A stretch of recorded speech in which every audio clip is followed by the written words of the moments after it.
Hey guys, VIII here. I felt like trying a slightly different build on the Executioner Interceptor, but my build kind of failed, so I'm going to show you the recommended build and then go over mine as well. But let's check out the Interceptor, which is an extremely cool frigate. We do have a +1 Warp Disrupt field immunity level, which is huge. You can basically warp around nullsec AFK. As long as you don't warp too far away from a warp gate, which sometimes happens, you can basically just AFK. In this video, I warped through a couple gate camps, just happy as can be. Just didn't get slapped, which was kind of cool, so that'll be cool to see.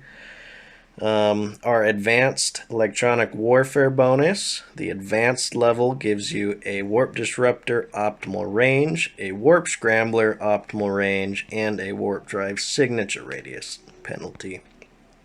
One thing you have to notice here, it does not give you a negative capacitor need on the warp drive. So this thing has some pretty nasty capacitor issues. We can go over a few ways to negate that, but yeah, it drains capacitor pretty darn quick. Our advanced frigate command bonus, the advanced level gives a negative 10% small laser capacitor and a small laser damage. So that's pretty good. You get 50% damage. So it's not too bad. Overall defense is pretty low. It is just a slightly better version of the Executioner 2, and they are pretty squishy but fast. Since this is a armor tank, you definitely want to go with any type of armor mods on this. Definitely don't try to shield tank because the shield is 487 essentially, so skip on that. So let me just go into my recommended fittings. My buddy Hellstrom happily linked me the fittings that I typically would go with, but this is how he has it fit out. He has a C-type small armor repair, giving 164 armor repair per tick. He has a adaptive armor hardener, which gives 20% resistances all around with a very small power grid. This is a micro warp drive ship, so definitely slot a micro warp drive. Potentially you could do a afterburner and tank some rats. I think you go around 1600 meters a second. But this is big because you have a, I think, a 65% negative signature radius bonus, which is huge. We got flight velocity here, which is what I would slot a inertia modifier. Definitely. If you have the money, a warp jamming strength of -2 definitely helps, but everything is now slotted with warp scrams, which are typically 3 warp jamming strengths, so unless you can get the rank 3, I probably would go with something else. Due to its capacitor problems, I would say do a capacitor multiplier, and I'll show you what I have on there, just to kind of negate the negative capacitor multiplier on here by a little bit. Every little bit helps. He has a interruptive stasis webifier and a warp scram. You do have a slightly better optimal range with the warp scrams, but you can slot these a few different ways. And he has a tracking disruptor on there, so that will definitely basically stop people from being able to track you and take less damage from them. So he's all out tank on this, which is definitely how I'd recommend it. He has the small beam lasers. The tracking speed is extremely slow, so when you're going 3,900 meters a second, it's actually kind of hard to hit frigates even when they're webbed. but I guess the point in an interceptor is to intercept them so your fleet can come in and slap them.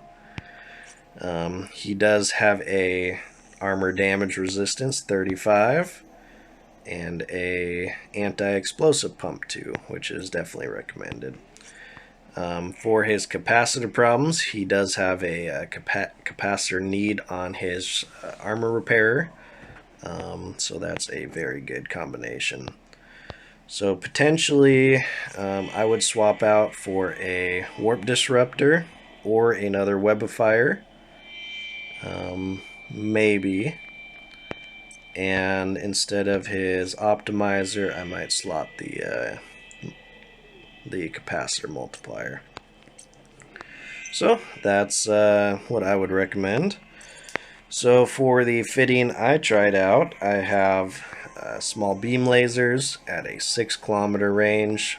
The tracking speed is much higher, but it's still extremely high. Low probability chance to hit frigates, going 3,900 kilometers a second. I have 2 stasis web fires just to completely lock somebody down. Basically shoot towards them, scram them, and web them so they can't get away. That allows the rest of your fleet to jump on top of them very quickly. I have just a warp scram Republic fleet here. We have a 15-kilometer range, which is actually pretty good. We are going to be well within that.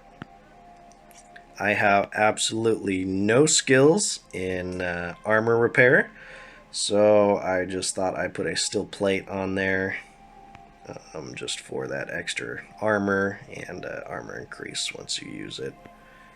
I have a C-type heatsink just for a bunch more damage. This thing I found out isn't really meant for a lot of damage. I would recommend having as much tank as possible so you can survive longer. So whatever you're intercepting, like a cyclone or succubus, doesn't slap you a new one before your fleet can even get to you. I do have a scout micro warp drive. I would definitely go with the C-type just for the added flight velocity. Probably get you up to 4,000. For my build, I did try all damage. So damage, activation time. I put a little bit of tank on there for the explosive. I did inertia modifier, and flight velocity just to sync the orbit in perfectly. If I set this at 4-kilometer orbit, it always orbits at 6, so it does not have a problem with that. I do find myself being fairly squishy though. You can speed tank with this, but going with a Ranger small afterburner is good if you're doing a lot of PvE. You still go pretty fast. But let's go ahead and undock and check this out. We're at 274 DPS.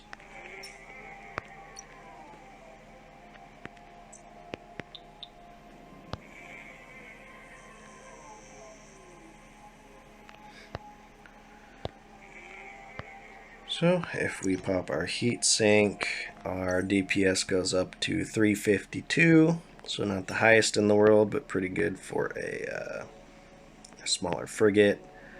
Let's go ahead and pop our micro warp drive, and we just absolutely fly with this thing. 3,800 meters a second. You could potentially even replace one of these with a velocity as well, but my build's not really recommended for this type of ship. I was just trying it out. But yeah, we are just completely flying. We adjust our position fairly quick with my inertia modifiers, and we're just flying back. I'm going to pop on a afterburner and just try that out real quick.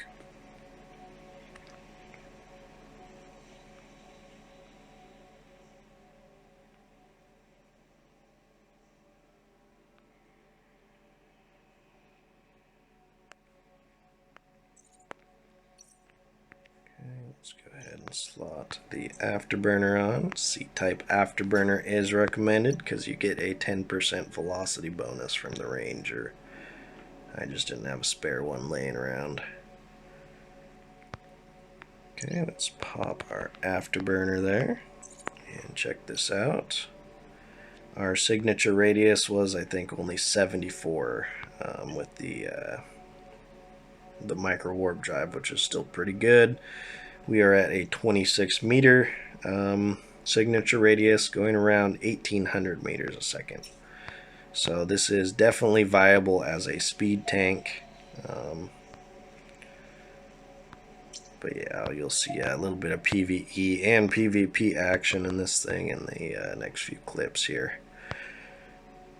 Alright, let's dock on up here and get right into it.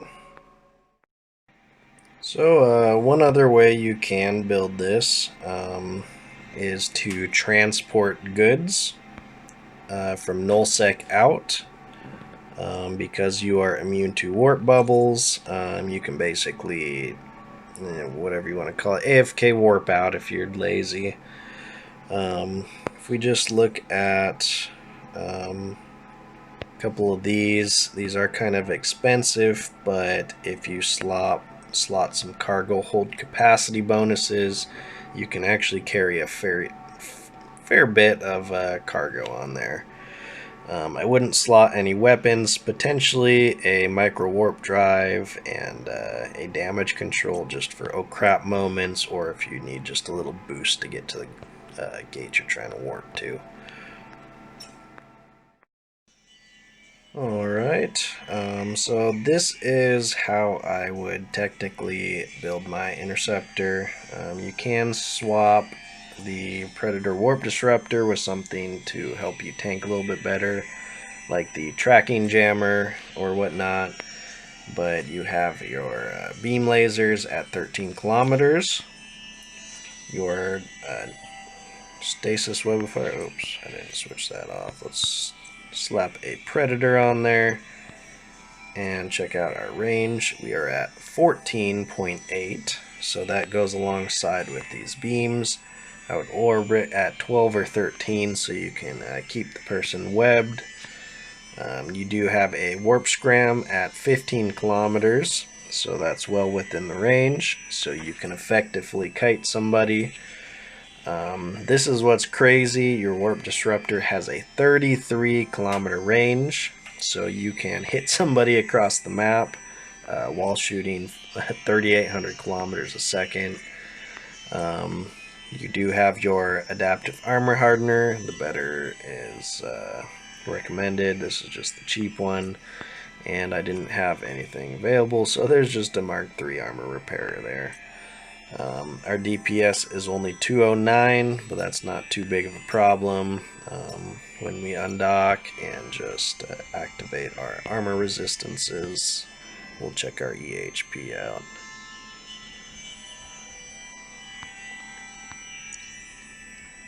And we'll do our micro warp drive and our armor repair. So once we do have something scrammed and webbed, your capacitor is going to drain fairly quick. Let's wait for the next tick here. So it goes down a lot more, especially when your lasers are going off. It's scrammed, webbed, everything like that. So definitely the first build I talked about is recommended with capacitor management. Let's just go into here. Yeah, it says a minute 40. That's actually fairly good. We are going 4,100 meters a second. Can I slot something better on there? Wow, we were really flying. Our power grid looks good, 76 out of 89. And our armor resistances, we have it all the way from 39 up to 60%, which is pretty good. 3,500 EHP. Oh, not too bad. Wow, we are flying in this thing. Alright, let's get right into it.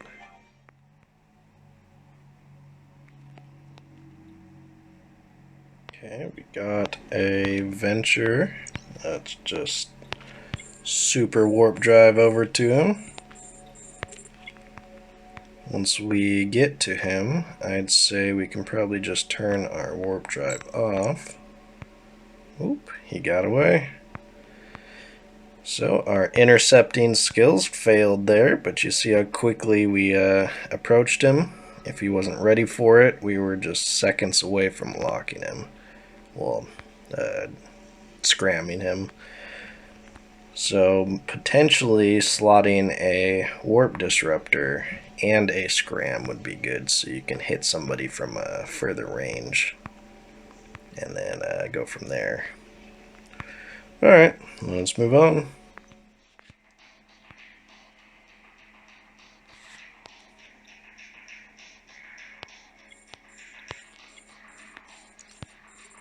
Alright, looks like we found somebody.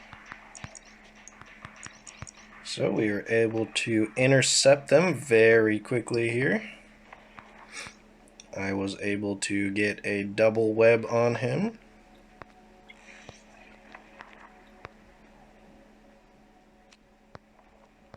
There we go. And we took him out fairly quickly. We are just flying around at 4,000 meters a second. It's kind of hard to control. Yep, he didn't really have anything, so we're going to leave him be.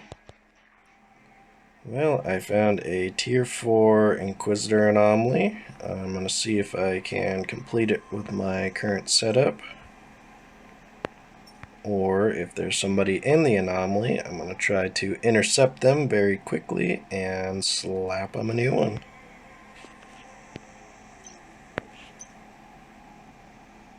Warp drive active.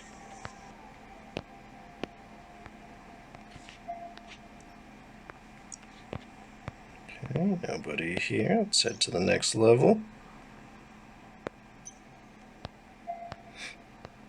Warp drive active.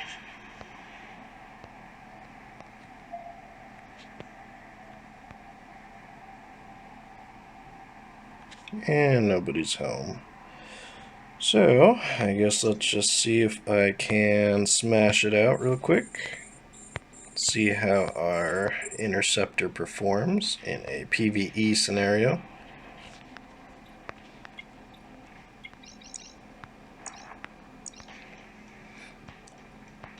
So we're getting hit quite a bit. We do have a target painter on us. I'm doing some decent damage though.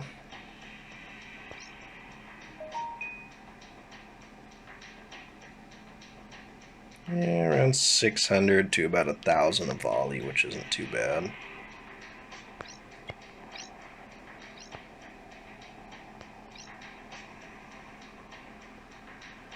We are going just extremely fast. I can't even keep up with the screen. Like, I like to track it sometimes to see where we're going, but we're just flying at 4,000 kilometers a second.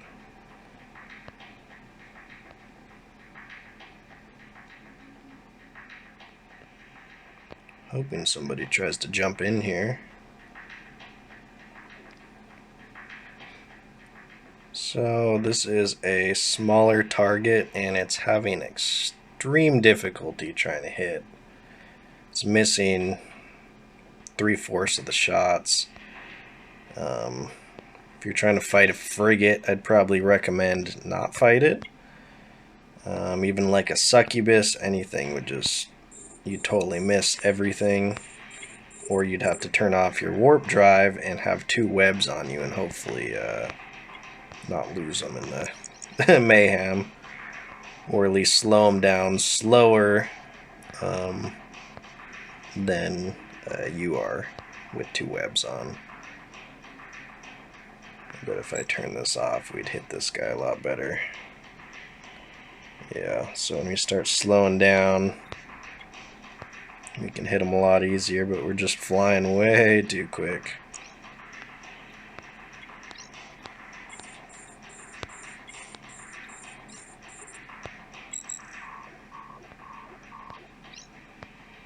No mine to the shield there. We are an armor tank. So we actually are going fairly quick. around 700 meters a second, unboosted.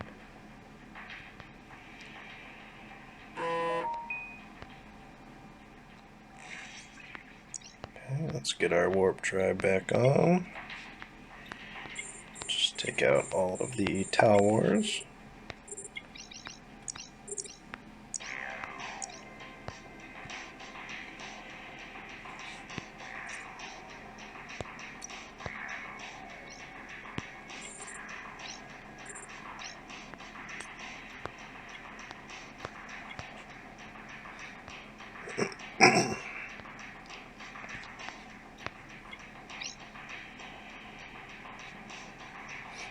We are taking some hefty damage, and armor repair would probably be better in this scenario, not armor plates. That will boost our armor up temporarily. Oh, looks like we got scrammed, so it took our warp drive off.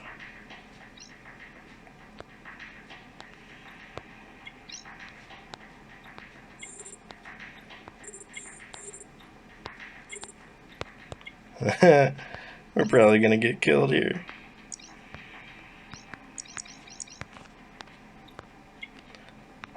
Oop. Alright, we got a fight with a stabber. He is locking us, which is not good. If he has a scram, we are pretty much screwed. Our armor plates are not up.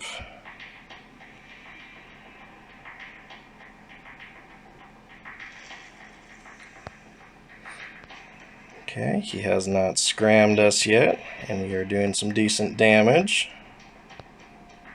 He doesn't even have a web on him, it looks like.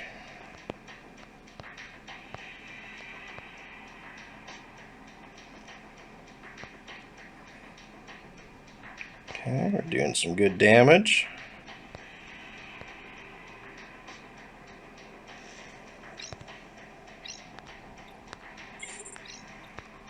Oh wow, he got off with 4 points. Well, I feel like we took that scenario well. Alright, looks like I may have found a gate camp. Let's see if we can speed through it.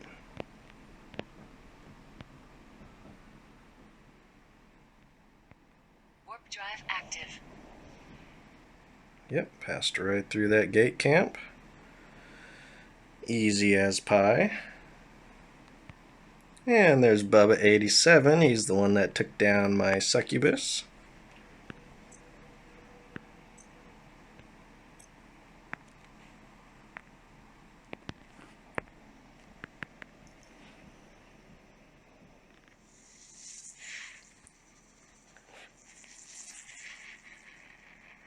And we passed through that bubble camp fairly easy. It looks like they had a drag bubble and another point on both sides there.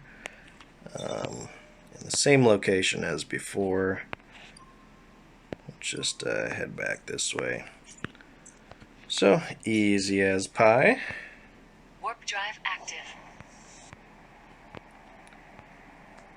I'm glad the the stability is helping this thing out, or whatever it's called, working properly.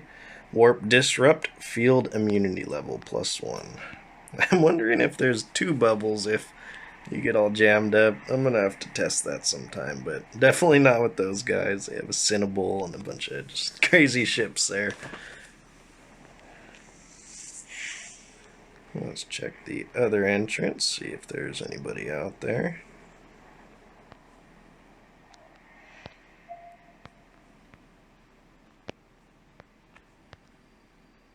Warp drive active. Yeah, doesn't look like it. So let's head back to our loot.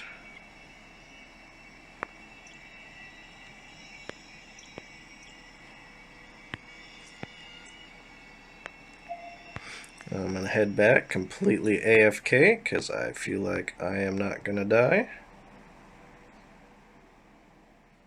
drive active. Oof, that mammoth took the correct route. Or maybe he's going the wrong way and he's gonna get bubble trapped. Alright, I'm gonna set my tablet down and completely AFK back. I feel nice and safe. Warp drive active. Okay, we went right through that bubble as well. Looks like there was 2 there that time. But I said I was AFK, which I technically wasn't. Whoop, right on through it. Alright, hopefully we're close enough to the gate. And we are clear. Hey, that's what's up. Well, I hope you guys enjoyed the video. I would definitely go with a tank fit for the Interceptor, just so you can stay alive long enough to have your fleet warp in and help you out. This is the ultimate Interceptor. You can solo PvP with this. It is just fairly squishy, and a lot of ships, if you get double webbed, you can get blown up pretty quick, so you have to be kind of careful. It does have a lot more DPS than the Executioner 2 and a little bit more tank, so it definitely is an upgrade when you get to tech level 8. Now, if you guys have any other builds that you'd like to share with the community, go ahead and leave it in the comments, because of course my builds aren't always the best, but it's how I like to fly my ships and what I think will be best, so any input down below will help. Alright guys, I'll see you on the next one. Peace.